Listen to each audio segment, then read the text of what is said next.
Anyway, another initiative I wanted to share about is what we call the Northeast Asia Peace Initiative. It's really the Korean Peninsula Peace Initiative.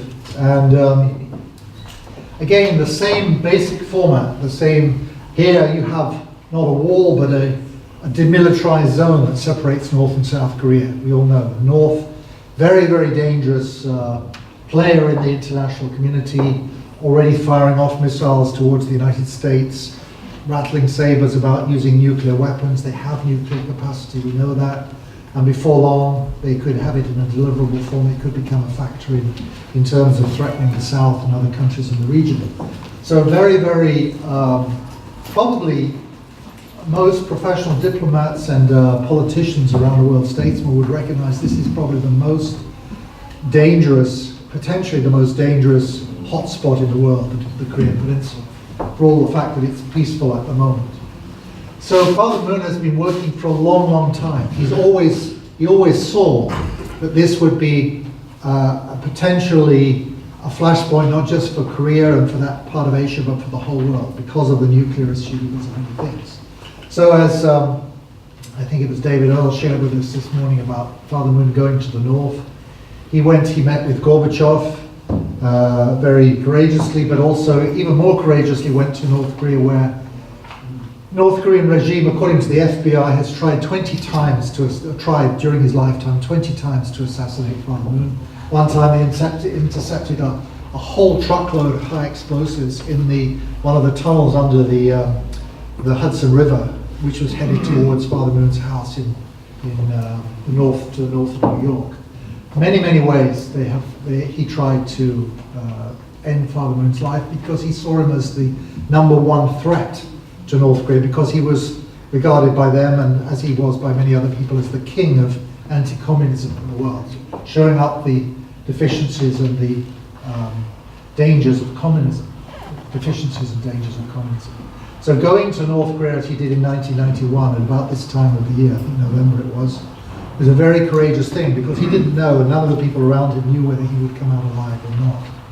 Instead, he went there. Not only was he received well, but actually he went to the North Korean Parliament, so-called, which is not a real parliament. It's a sort of a stooge parliament for the regime, and he denounced virulently and passionately the Juche ideology in front of all the leaders of North Korea. And people said he was going to be saved, but he's not now. He's not going to escape with his life. But instead, what took place was a very warm meeting with Kim Il-sung. And since that time, there has been an incredible bond between the North Korean regime and the Moon family that exists to this day. And the gifts sent all the time, and from the north to the south.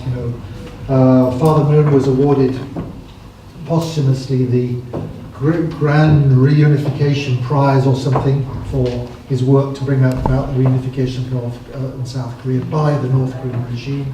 Anyway, many things. So a lot was done. I can't go into the 40 years of work that went to build up the relationship, the cultural exchanges, the football matches, the educational exchanges, all these sort of things. But it culminated here, and it's been building ever since. And it is a very live, if you talk to professional diplomats, and I know some of you in the audience are professionals about North Korea, they will tell you, one person in the Swedish Foreign Ministry told me that, yes, we know, we don't understand why, but we know Father Moon holds the key to peace on the Korean Peninsula. I was really shocked when he told me that, but it is true, and I understand it in my way, of course.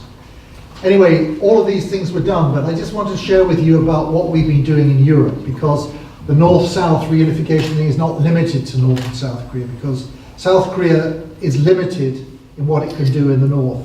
And the South Korean people who want to bring about reunification, they're limited in what they can do. And in fact, in Europe, in some ways, we're much freer. So we negotiated with the North Korean regime from here a few years ago, 5 or 6 years ago, and we agreed to start this project with the North, together with our sister organization, IRFF, International Relief Friendship Foundation, to supply and equip a new children's hospital. I say new children's hospital, but actually there's never been a children's hospital in North Korea. It's that desperate situation. There literally isn't a specialist children's hospital. And there are not a lot of the things you'd expect to be able to take care of children. Even anesthetics, antibiotics are a real rarity.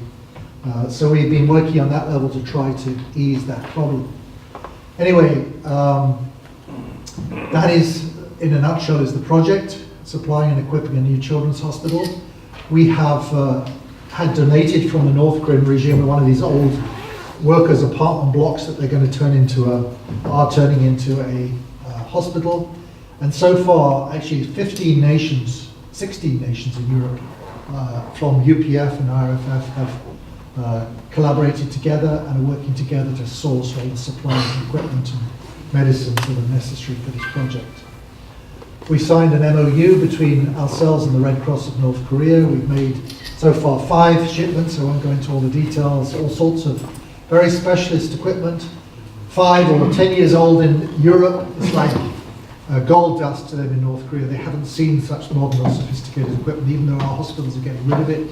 They haven't seen it. This is one reason I want to share this with you, is because I think that ambassadors for peace are sometimes in a position to source this kind of thing. You may know hospitals, you may just feel the need or the urge to call hospitals and ask them if they have equipment. That's what we've done, and we've had amazing success. They are very, very open to this purpose because they can see it's helping children in a desperate situation. This is a lot of surgical equipment from Germany we sourced. This is children's medicines from Spain, from a company there that's close to our movement.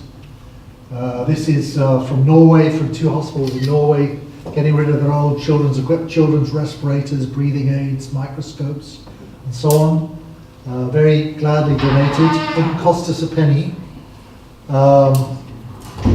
This was a miracle in Poland because we were actually approached by a local health clinic that said they had an intuition that we needed something that they were getting rid of, which is unusual because you normally have to go and actually tout for these things. But they came to our front door and said, by the way, we have an X-ray, complete X-ray unit that we're getting rid of. We're getting a new one.